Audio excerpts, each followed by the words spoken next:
You're listening to the Apple Insider Podcast. Welcome to episode 43 of our show, where we discuss the latest news about Apple, iPhone, iPad, Mac, Apple Watch, Apple TV, and more. We're recording on Thursday, November 19. I'm your host, Mikey Campbell, and with me today is managing editor Neil Hughes. Hello there, how's it going? Pretty good. And also, back by popular demand, Shane Cole. What's up, cats and kittens? Someone out there defined themselves as a Shane fanboy, and I just found that to be hilarious. Yeah, you found it to be hilarious. I found it to be terrifying. Someone out there really likes Mikey's voice, too. So. Oh, dude, many people love Mikey's voice. Well, including Shane. Oh, dude, why do you think I'm here? Nobody likes my nasally voice? Come on. No. Well, so today, talking about iPad Pro, of course. And Neil brought us AppleInsider's iPad Pro review. Neil, what did you think about Apple's largest tablet ever? So I've been using the iPad Pro for over a week now, and I'm pretty happy with it. I think, like we discussed a little bit last week, the apps need to they need to kind of have the training wheels come off, so to speak, you know. And I kind of touched on this in my review too. You go to the App Store and there's like 45 different options to select, rather than just taking advantage of the real estate in a way that makes it valuable. It just puts more content on there. And of course, not every app is going to be better suited for a larger screen, but you would hope that, especially with Apple's own native built-in apps on the iPad, that they would start to take advantage of this larger real estate. But in terms of just daily use, using it on my lap or on a desk or something like that, it's a really pleasant experience. The thing is speedy and it performs well, and I'm really happy with it. So, who did Apple make this for, do you think? It's a good question, because they're trying to position it as a laptop replacement, and I think that it can be for some people. But I think for the people that this is a laptop replacement, the iPad Air 2 would arguably be just as good. You could say creative professionals, folks who might take advantage of the pencil or something like that. Certainly there were keyboard accessories before, but I think as the apps are updated to take advantage of that larger screen, you see more smart connector accessories. I think this becomes just kind of a catch-all computing device that does a lot things that a laptop can't necessarily do. Shane, do you have any chance to get some hands-on time with the iPad Pro? Yeah, so I used one, and it reaffirmed my pre-launch suspicions that I have no use for this device in my life whatsoever. But I'm going to tell you why, okay? And it's not the sorry, I almost went full up the board on you. It's not the darn thing's size, which I originally thought it would be. My original thing, right, was it's 13 inches. If I want to carry something that large around, I'll just get a damn MacBook, you know? Because it's roughly the same size. It's much more capable when it comes to the stuff I do as a quote-unquote creative professional. Quote. Yeah, exactly. Unquote. Yeah. But it's at the end of the day, though, I think the hardware is not as big a deal as I thought it would be. It's not so amazingly large that I'm hung up on it. Like, my whole world has not become about the iPad Pro. It is, however, the total lack of apps. Right now, the iPad Pro is to a quote-unquote creative professional what the Apple Watch is to literally everyone, right? Which is a nice thing that makes you makes your life more convenient, but can't carry the mail on its own. Does that make sense? Yeah, I can see that. I mean, for me, I've always wanted a bigger iPad, so it kind of fits that subset that I've been looking for. And the horsepower is great. I enjoy all that stuff. The larger form factor works for me because I'm not watching Netflix in bed with this thing, you know? And I feel like there's a lot of people that do that. And for them, an iPad mini is going to be great. You know, they don't want something heavy. They want something portable. They want to use it with one hand. That's not how I use my iPad. I use it My iPad has kind of over the years become like my couch computer. Like I want to keep my laptop on a desk somewhere, and I want to go to it when I want to do serious computing. But if I just want to sit down and screw around while I'm watching TV on the couch or something, the iPad's perfect for that. So I set it on my lap. I might cross my legs and kind of prop it up or something like that. That's mostly what I'm using it for. I don't use keyboards really with my iPad. If I do, I have the Bridge keyboard, which I really like on my iPad Air 2, and I've been testing out the Logitech one. But it's not really something that I feel is necessary. I wouldn't buy one of these personally or anything like that. I just use the iPad as a very different type of computing device. I do exactly the same thing. For me, that's how I bifurcate work and screwing around, right? Like if I'm working, I'm at my desk on my laptop. If I'm screwing around, 90% of the time I'm on my iPad. But I was going to say, the focus, because of the pencil, everyone has focused on the iPad Pro for creative professionals. But really, the group of people who this is a professional tool for are C*Os, right? Like the CEO in many big corporations could easily be chief email officer. That's all these people do all day long, right? Is they talk to people, they send emails, they write memos. That is who this is for. And for those people who spend their entire day in Outlook, Word, Excel, and, I don't know, occasionally Minesweeper or something, it'll be absolutely perfect. I have no doubt that in the enterprise, IBM will be able to sell the shit out of these. But people need to stop focusing on the damn pencil and realize that it's not for that. That's an awesome thing, and that's what Johnny Ive wants it to be for because it's really cool. Right. But who it's going to actually sell in great numbers to are road warrior corporate users. Yeah. Are you saying artists don't have money to spend on an iPad Pro, Shane? I'm saying the artists who have money to spend on an iPad Pro already spent it on a Cintiq. But I think, and Mikey kind of agreed with me. We talked about this in the past week. When you use iMovie on an iPad, it's a really pleasant experience where you can do stuff very quickly. It's very natural. It's very fluid, and you can see the potential there for when somebody finally decides to say, "Well, I've got all this screen real estate and all this horsepower. Screw it. Let's just make a true professional grade app." There are some things that are more pleasant and easier to do on a touchscreen than they are on a traditional computer. And iMovie is a great example of that. It's not going to replace professional grade movie editing for like a movie studio or something. But if you're a so-called prosumer, right, and you are, editing home movies and you want to have that little bit more horsepower, that's where the training wheels need to kind of come off, so to speak. So I edited together the video that we did last week with the skateboard that I checked out. And I couldn't move. I put like little titles in the corner, and I couldn't change the font, and I couldn't move where the text was displaying. And there's absolutely no real reason for that at all. Like, why can't I do that? Why isn't that allowed? No, iMovie sucks for that. And there's no reason that it shouldn't be. I mean, it's within the capabilities of the hardware and the software to do this. It's just a matter of Apple needs to really step their game up in terms of the software. And it's not that far off that you could see where we could end up with some sort of stripped down version of Final Cut or something on your iPad. I don't see any reason that we can't do it. There are certain strengths that an iPad has that a Mac does not. It will absolutely eventually get to where you're going. I'm thinking maybe 10 years down the road, though.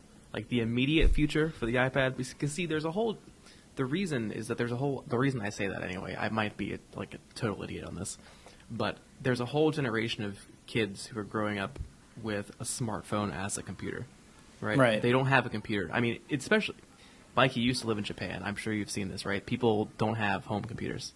They have their computer at work. Keitai. Yeah. They have their computer at work, and everything else is done on their phone, And around the world, there's a whole generation of people growing up in the same manner. They don't think of a computer in the traditional sense, or the way that we think of one, right? They think of it as their phone or their tablet.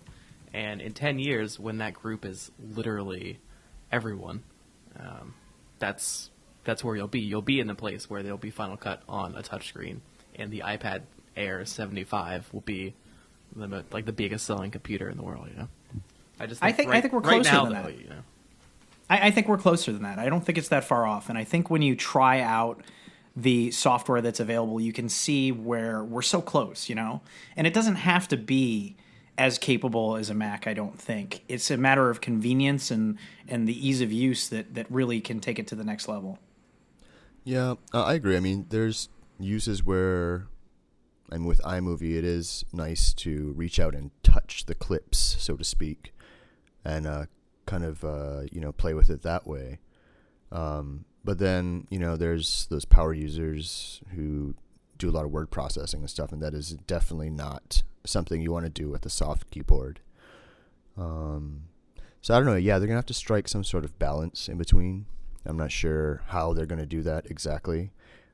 Some people, there's been speculation that Apple will merge the iPad and MacBook lines somehow, create some sort of Franken device.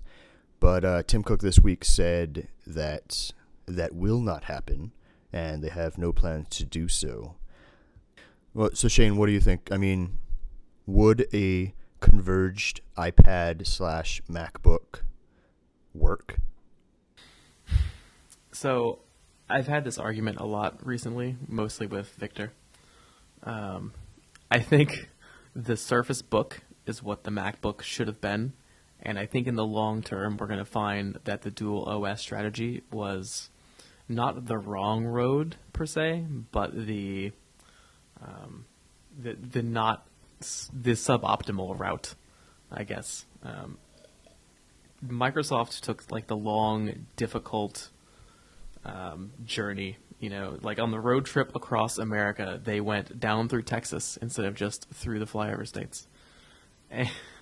Yeah, this metaphor has gone off the rails. But eventually, I think the idea of one OS across every device will win, for some definition of win. And I think that is what the convergence will end up being, right? It won't be necessarily that there's a converged device. It will be that iOS and OS X get closer together. One of the things that sets them apart right now is tablet app quality, right? Because primarily, though, not because Mac developers are going and making tablet apps, but because iPhone developers are making iPad apps. And on Windows, you don't have a huge community of Windows Phone guys going and making Windows 10 apps for tablets, right? So what you have is Microsoft essentially leading the way. Office is the greatest set of tablet-optimized Windows 10 apps. And I think it's probably the only one anyone can name off the top of their head. But a long way down the line, when Microsoft's core of developers figure it out, I think you're going to see that was the right choice, and everything is trending. It will eventually trend toward that direction. So in that sense, yes, I can totally see a converged device. In the sense of a MacBook with a touchscreen or running iOS, probably not. Yeah, I don't see that either. And the way I've been thinking of it, especially messing around with the iPad Pro, is, this is kind of the starting point of, you buy your iPad and that's like the base computer, and then I feel like you can add on to it as needed and make it the computer that you want. But at its core, it's just a screen that does everything on its own. You don't need a pencil, you don't need a keyboard, you don't need a dock, you don't need any of these accessories. But if you want to turn your iPad into a MacBook, if you want to turn your iPad into a something you can draw on or write with, if you want to turn it into something else, that's where I think the potential for the smart connector really starts to come in. And that's where you can start to view the iPad as kind of the foundation upon a computing platform that goes well beyond what we have right now. I'm still waiting for the day when I can just come back to my desk and slide my phone into my monitor and have that become my computer. Right, yeah. I mean, that's my utopia. You got to think that, in some sort of 10, 15 years down the road, right? It's whatever screen you have becomes your device, and it's authenticated, whether it's by biometrics or something like that. Like, imagine a future where all of your personal computing information, your files, your login credentials, your wallpaper, even basic stuff like that is all saved on your Apple Watch or something. And you can sit down at any computer or any TV or any tablet or whatever, and it just instantly becomes yours. It becomes your device. I think that's kind of the future that we're headed to, this combination of local identification, cloud computing, syncing, and just kind of making it so that it's seamless and it just transitions from one device to another like you're describing. What's really interesting to me about that is that exactly what you just said is like the far out dream of quote unquote. I gotta stop doing that. The network, right? In like the late 80s, early 90s. That's what everyone expected it to be. Eventually, you would just go sit down and log in, and your stuff would be there, right? I mean, that's the way it works in the enterprise, you know. We're going back to the original concept of dumb terminals, and I think that it's kind of an inevitability at this point that's where we're going to be at some point in the future, and you can kind of feel it heading there as these devices get more powerful, but also kind of more stripped down. The iPad's more powerful than ever, but it's also as simple as it's ever been. Well, and then there's also a wild card here, right? Which is the development of the web. So how long will it be until a lot of these things that we're talking about that need huge amounts of local horsepower can be done on the internet? I mean, it's not that long considering what exists right now, Well, until we get a better infrastructure in most of the world, particularly in the United States, where our internet connections are complete crap. I mean, I can't even get a good regular cable signal from Time Warner because they compress all the video over their traditional coax. And if you're watching a show and there's like a bunch of flashes going on, it turns into a pixelated mess. They just don't have the bandwidth for it with the current infrastructure. It's internet built on 1980s cable, and that's going to be the biggest roadblock. There is that the amount of data that's going to have to be sent immediately to do that kind of cloud computing with remote processing is going to make it prohibitive, I think, until you just bypass the wires entirely, and we end up with LTE 5th generation or whatever.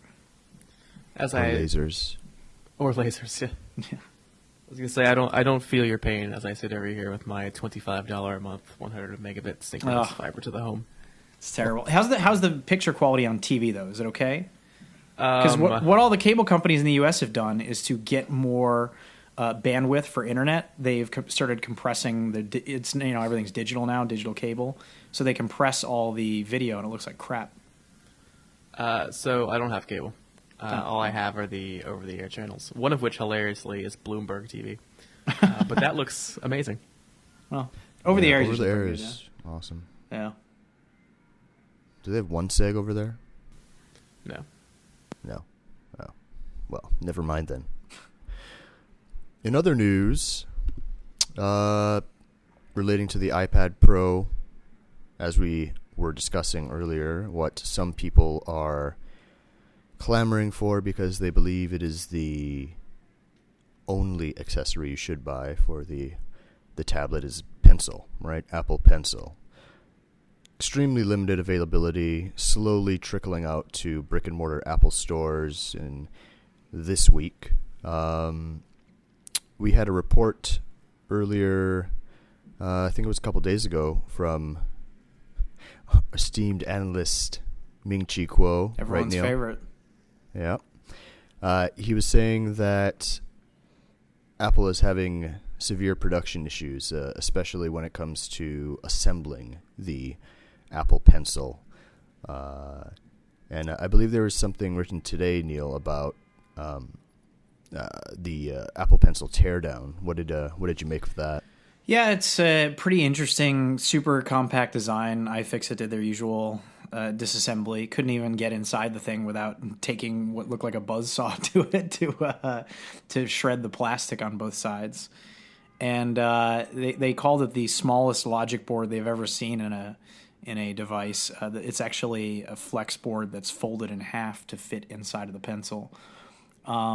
Needless to say, you will not be taking this thing in to get it repaired if the battery craps out on you or something, which who cares? But yeah, I mean, impressive design. And Johnny Ive has even said in interviews that they've learned things in creating this that will apply to future devices. So you got to think that this bodes well for our future of wearable devices and stuff like that from Apple. Yeah, I think Johnny Ive I think he was interviewed by a British magazine. I think so. Yeah. Wallpaper. He in that interview he also said that Apple is working feverishly on battery technology and things like inductive charging, and I guess Pencil is kind of the tip of the iceberg for that. It has a quick recharge function that is one of the first that I've seen on Apple hardware. Yeah, it's 15 seconds of charge or something gets you 15 seconds 30 minutes for to use, 30 minutes, which is incredible. Yeah. Yeah. So that was, I guess he wanted it to feel like an analog pencil, and that obviously means you don't charge a wooden pencil. So he wanted it to be as seamless as possible, I guess. But did either of you have a chance to even test that out in an Apple store? I tested out the pencil, yeah. Shane? I mean, it's nice. It's definitely the nicest stylus I've ever tried. It's not a stylus, Shane. It's a stylus. It's a stylus. Needs to get over himself. It's a stylus. It's a very nice stylus. It's nice. It has all the little Apple attention to detail. Like, even when you set it on a table, I tested it out, and it rolls a little bit, but then it always stops at the same point with the logo facing up, little things like that. It feels good. My handwriting is absolutely atrocious. I can't draw to save my life, so I'm going to be testing this out because that's what I do for a living, but this is not really a product that I'm clamoring for. I would much rather have cursor input.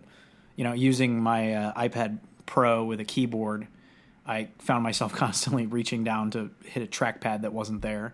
And then switching back to my MacBook Pro, I found myself trying to reach out and touch the screen for a touchscreen that wasn't there. So it is a kind of in-betweener device in that sense. And as more capabilities come to it, and hopefully one day far in the future when we get cursor support on iOS, it'll be a little easier to use it how you want to use it. But it's a good thing that the pencil's out there, and it'll be a great use for a lot of people, I think. And it seems like a good accessory. All right, yeah, I didn't get a chance to test it out when I picked up my iPad Pro. They didn't have any out on the floor, and they still don't have any because I live in Hawaii and we don't get anything. Oh, boo-hoo. Look, the weather Neil? is. Yep. You were going to make the same point I was. Neil, what's the temperature where you live today? I think it's like 65. Yeah, it was like 90 here today. No, it's been kind of warm here, actually, unseasonably warm in New York. Today's Apple Insider podcast is brought to you by Canary, a complete home security system in a single device. Since launching earlier this year, people across the world have been using Canary to stop burglaries and other serious incidents. The device features a 1080p HD camera, complete with wide-angle lens, motion detection, and night vision, and lets you watch your home live at any time. Canary's algorithms send you intelligent notifications when something's out of the ordinary, and the device has a 90 decibel siren that's loud enough to scare off intruders. Canary also pulls in local police and fire department numbers near your home, so if you're traveling, you can quickly get in touch with the right people. Canary automatically arms and disarms when you leave or come home, and you can link up to 4 of them together in a single location, so it's easy to protect homes of all sizes. Privacy mode is one of the more interesting features. If you don't want the camera on when you're around and walking around in less than your corporate clothing attire, privacy mode automatically turns off camera and mic functionality.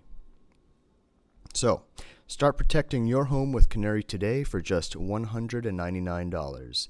Go to meetcanary.com and use the promo code INSIDER to get free overnight shipping. That's meetcanary.com and the promo code INSIDER. Canary, smart home security for everyone. Mikey, do you wear corporate attire around your home? Is that what you do? Usually, well, I mean, right now I'm sitting in a 3-piece suit, no tie. I'm going a little casual today. Yeah. Tomorrow I might strip down to 2 collared shirts with popped collars, of course. Didn't you do an interview with a CBS affiliate in a T-shirt last week? Look, we're not going to discuss that, Neil. The show's not about me. But yes, I did.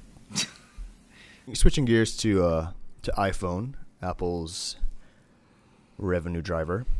There are rumors earlier this week, I believe, that Apple will come out with the mythical 4-inch iPhone, either powered by an A9 or A8 system on chip. I think, Neil, you wrote this article, didn't you?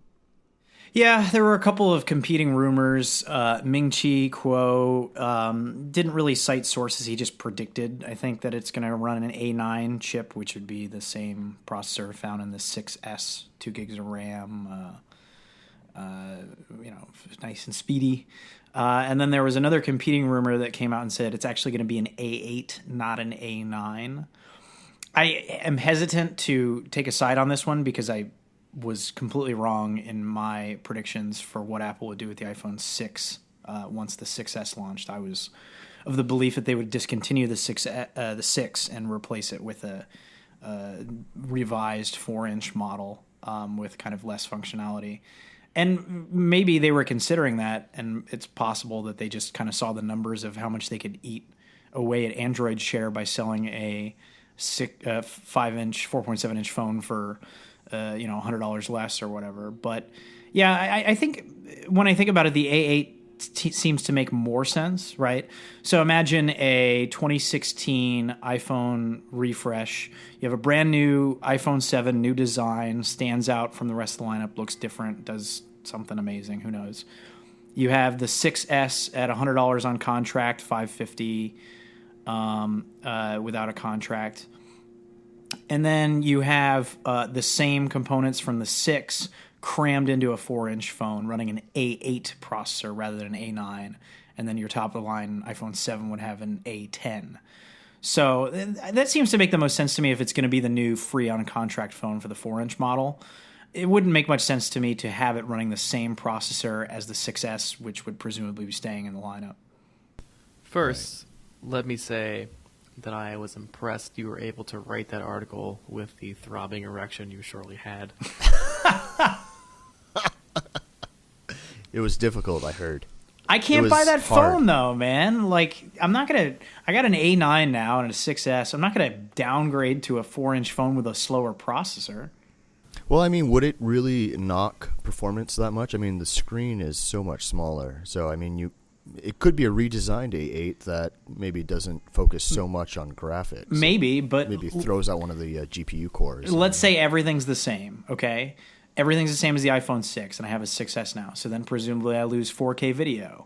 I lose the faster Touch ID sensor. I lose 3D Touch.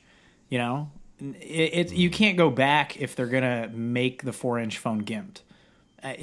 So go ahead. I was going to say, I see what you're saying. I don't think any of those things have anything to do with the A9 or the A8, though.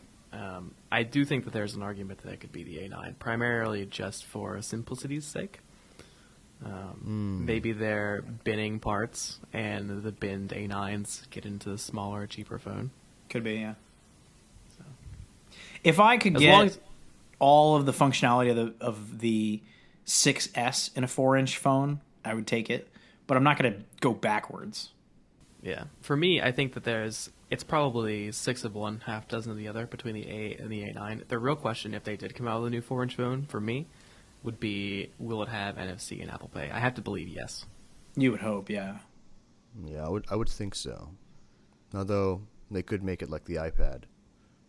You kind of have Apple Pay, but not the NFC variety. Although I'm doing most of my Apple Pay now on my watch, so... Ooh, fancy deal. Yeah, I've used Apple Pay on my watch once at a random Vietnamese restaurant that took Apple Pay for some reason. It's really weird. Just on the cutting edge there. Yeah, except they didn't know how to use the terminal, so it was a little. It was a process. I find that I use Apple Pay on my watch, and I use passes for concerts or sporting events or whatever on my phone. And the reason for that is you're waiting in line, and you select it on your watch, and then it goes away, and then you got to kind of pull it back up, and then sometimes you'll get up there. Like I tried to get on a plane once, and I had my my boarding pass on my watch, and the thing they had to scan it was like not big enough to fit a human wrist in there. It was just enough to like slide your phone under, you know. So they couldn't actually scan my wrist, so then I had to pull out the phone. So I found that I'm just defaulting to Apple Pay on my watch because it's just real easy. You just hit the button twice, it's good to go. And then if I'm doing a pass or a ticket or whatever, then I use my phone. Shane, do you have any Apple Pay up in your neck of the woods? I used to use it quite often, actually, because I live in the first world where contactless payments are actually a thing. But I haven't used it. It works here, generally speaking, as long as you're using Visa or MasterCard, because PayPass and PayWave, that's MasterCard PayPass, yeah? I think so. PayPass and PayWave are pretty much everywhere. But Amex, whatever their Amex's tap-to-pay thing is not. So I used to use it quite a lot when I was using my American credit cards, but now that I have non-American credit cards, I'm using them. Traitor. I know, right? Do your credit cards have built-in, not built-in, but do they have NFC modules in them? They do. Yeah. See, that's a little more convenient than a phone. Well, no, I would totally be... I was absolutely fine with using just my phone, to be truthful. I would much rather just leave my wallet here and throw my phone in my pocket. But alas, I cannot. Actually, even more than that, I'd rather just have my watch have a damn 3G connection and leave all of it at home. But I cannot. Well, yeah. I mean, how are they going to sell Apple Watches next year? They're going to be thinner. It better not be thinner without... could be, though.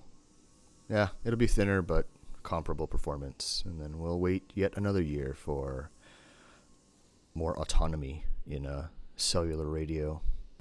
When I tried to... One thing I tried to do... So you know how it can remember Wi-Fi networks? Yes. The Hong Kong island is blanketed in public Wi-Fi hotspots. So my home internet connection comes with a subscription to one of the biggest Wi-Fi networks. So I added the MAC address of my watch to my Wi-Fi subscription, and it actually worked quite well. Yeah. That is sick. I was literally shocked. I literally found a live electrical wire and grabbed it. That was how surprised I was. Switching again to yet another Apple product, Apple TV. We had a review this week on SteelSeries Nimbus gaming controller. Neil, you did the review. What did you think? This is the first iOS-compatible gaming controller that I can wholeheartedly recommend. The only caveat is if you plan on using this with your iPhone, it's probably not a great option because if you're gaming with your iPhone, you probably want to have a clamp for it or something since you can't prop it up on a train or something like that, or in an airplane. It's kind of difficult. But if you're using this with your Apple TV and your iPad where you can't use a clamp anyhow, it's comfortable, it's premium, it's works well, responsive, feels good in the hand. It costs $50. I mean, if you remember when these iPhone gaming controllers first started coming out, they were $100, and they weren't very good. This one is excellent. The lack of a clamp means it's mostly meant for couch use, but I mean, if you got an Apple TV and you want to use a game controller with it, this is a great option, and I don't think anybody would have any concerns after having spent $50 on this, as long as you're okay with the price. And you know the limitations. You're not going to get rumble or motion controls like you might in an Xbox One controller or a PlayStation 4 controller, but that's Apple's deal. That's their specifications. This, in terms of what it does, it works great, and it's really well constructed. It feels really nice and easy recommendation. What games have you tried out on.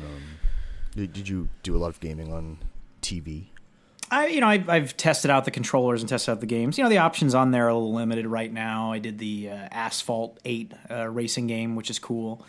You got to go into the settings and turn off the automatic gas on there because otherwise it just accelerates by default, and obviously not ideal when using a controller.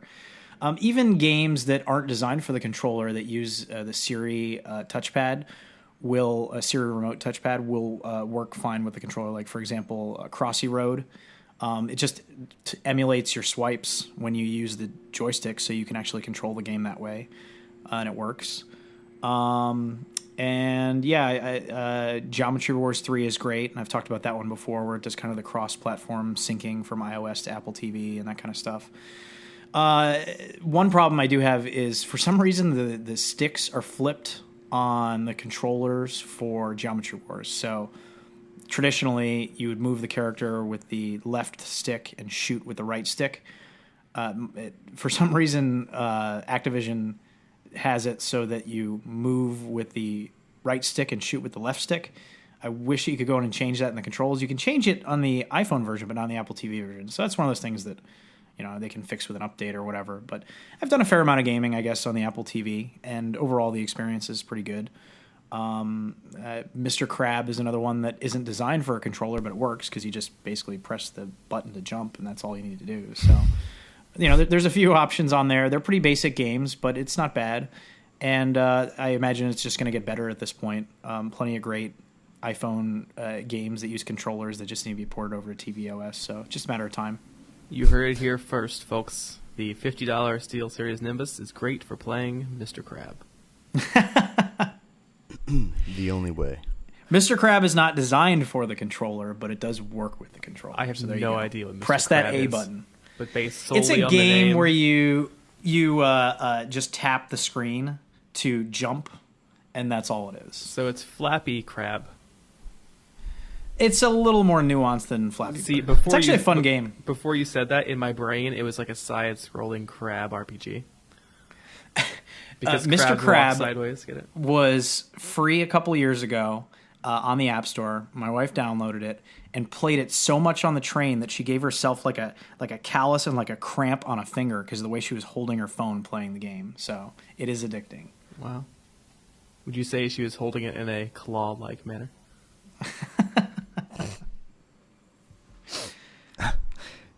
Shane, are you a gamer of any sort? Do you use Apple? Do you even have an Apple TV? It's been a while since we've talked to you. All right, so I'm going to answer one of those 75 questions at a time. One, yes, I do play games when I actually have time to do so. I do not generally play games on consoles, though. I used to own both an Xbox 360 and a PS3, and I had I had 3 total games. I had Madden and NCAA football with the Xbox, and MLB The Show with the PlayStation. Sports gamer. Well, because every other form of game is measurably stupider on a console. I'm sorry, it just is. FPSs with a controller are dumb. I'm sorry, they just are. Anyway, I do have an Apple TV. I have 2, actually, because I never sold my second-gen Apple TV, and now it's freaking worthless. I have a 3rd-gen Apple TV. I do not have a 4th-gen Apple TV, because as somebody who lives outside of America, Apple products are useless for me. What? I thought you could DNS in, though. Yeah. So, yeah, that's not the problem. I can still get Netflix and stuff. But the Apple TV sold here does not have Siri. Oh, that's right. That's why doesn't it have Siri? I have absolutely no freaking idea. I don't really use Siri on it, honestly.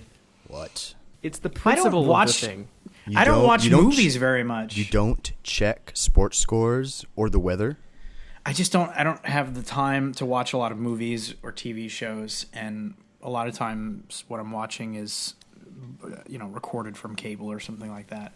I do use my Apple TV a lot to stream hockey games, and the app works great. It works better than my Xbox, so I'm happy. Siri is very convenient for searching. I mean, even if Apple didn't force you to use it, basically, like they do, it is very intuitive, I've found. My Apple TV was not sending the HDMI CEC is what they call it to turn off the TV. It didn't recognize my TV. And then I did a software update, and now it recognizes my projector and it turns it off. So that's cool. Interesting. Yeah, I just for some reason it doesn't send a power on signal, but when it's really irritating when I'm like watching cable on like HDMI 1 or something, and the remote is so damn sensitive. Like I'll just tap it, and it'll switch it over to Apple TV. Ugh. Don't sit on the remote, buddy. I'm not sitting on it. It's like next to me, and I'll brush it with my hand.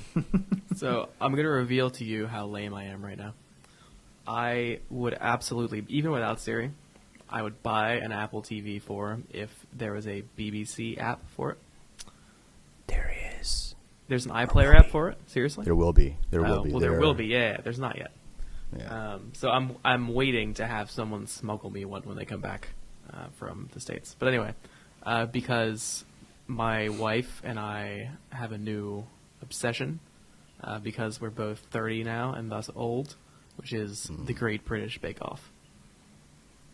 Not familiar. It's exactly what it sounds like. It's a bunch of British people who go out into the country every weekend and bake things as a competition. Interesting. There are 4 new episodes of Mr. Show out, not Mr. Crab, Mr. Show. And I am a big Mr. Show fan, Bob Odenkirk and David Cross, and it's been out for a week now, and I've only watched 1 episode of it. That's how sad my television viewing is. This is not a show, mister. I watched 1 episode, but I have to get around to watching the rest of them. I'm like 3 episodes behind on Homeland. I'm an episode behind on The Leftovers. I have shows that I watch, but not enough hours in the day these days. I am an entire season behind on Mad Men, which is one of my favorite shows of all time. Mad Men, I don't know if you're aware, but the series ended. I know. I mean, I haven't watched the last season yet, dick. And it keeps getting worse. I have Jessica Jones coming out tomorrow. I'm not going to have time to watch any of this stuff. You know, so I give up. Is there, on the new Apple TV, can you like parentally control what shows people watch within apps? Because I would definitely do that because my wife likes some dumbass shows. You can control iTunes content, but I don't know that. I'm guessing Netflix must have some restrictions, right? I've never toyed Well, no, around with Netflix that, is not the actually. problem. It's Hulu. Hulu is the offender here. Well, you got to think that any of those are going to have some sort of. I'm sure Hulu has an age restriction. Yeah, feature. I tried to look and see if I could block only Once Upon a Time, but unfortunately I can't. I have to block all of Hulu. We'd like to talk about SoftLayer, one of our show's sponsors. SoftLayer delivers cloud built to order. Your business, applications, and computational workloads are unique, so you deserve cloud resources that meet your specific needs.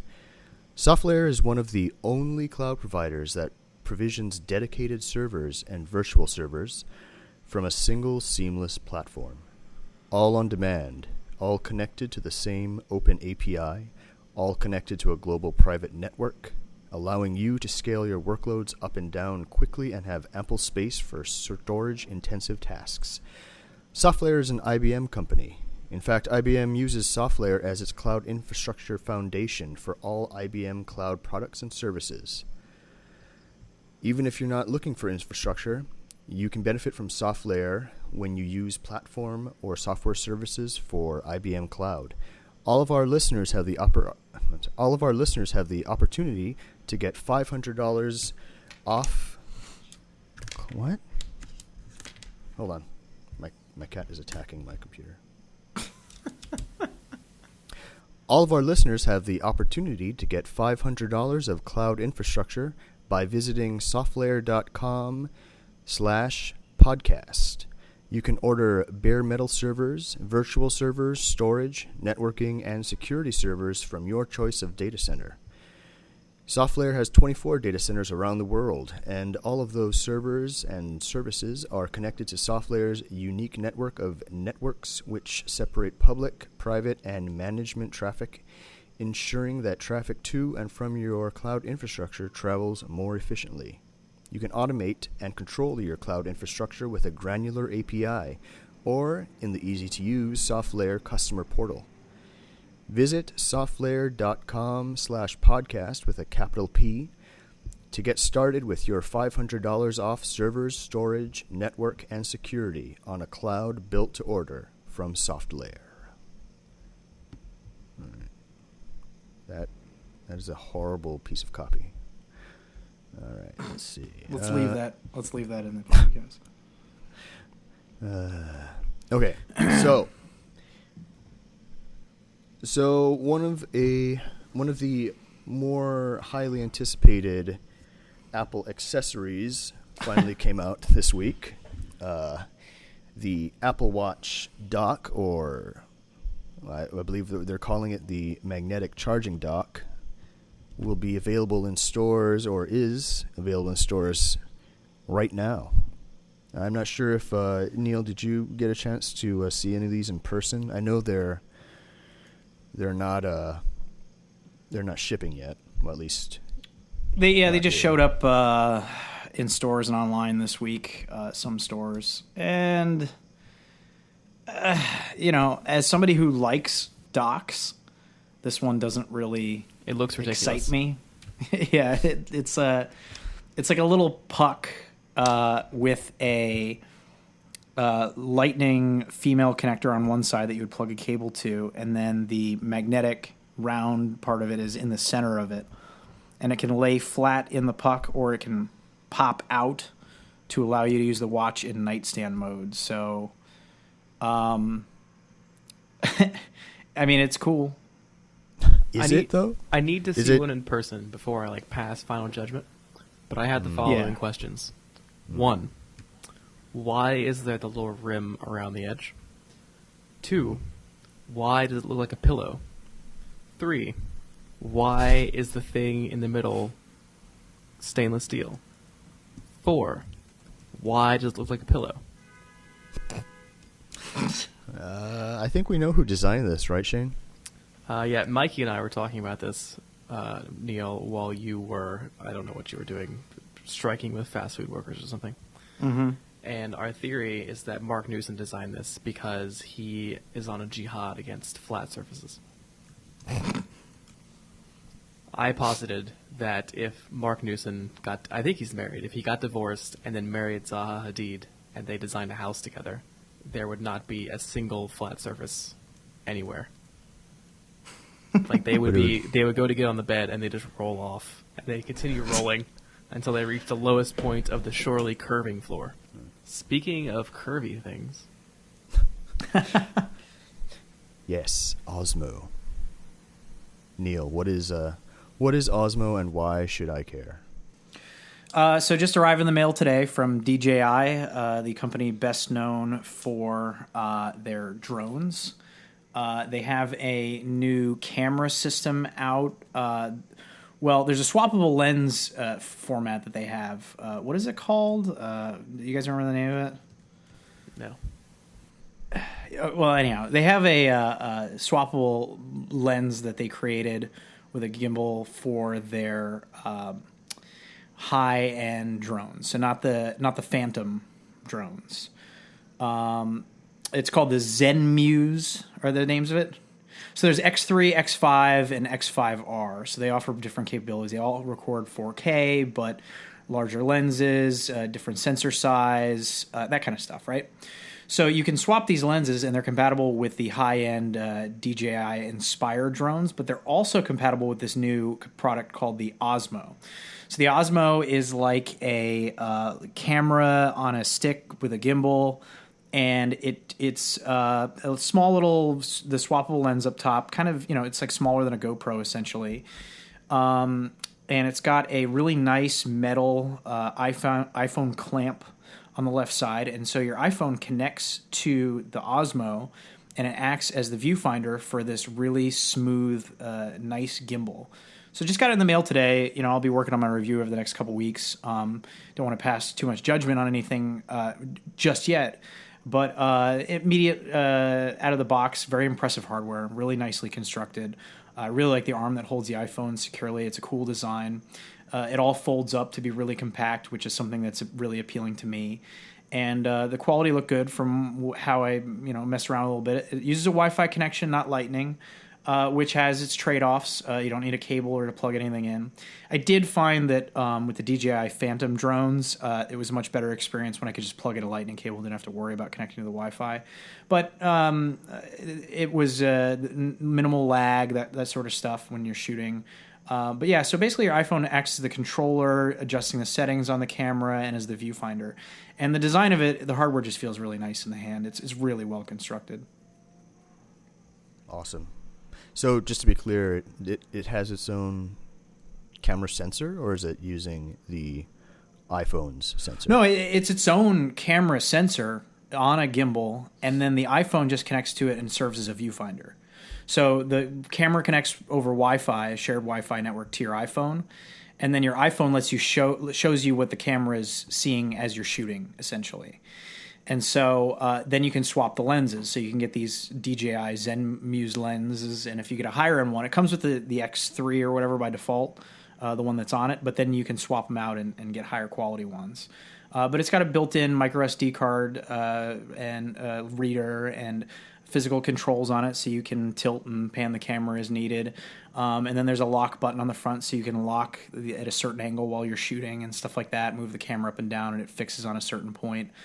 Dedicated hardware record button as well. But then you can also use the touchscreen on your phone to change from photo to video or recalibrate the gimbal, stuff like that.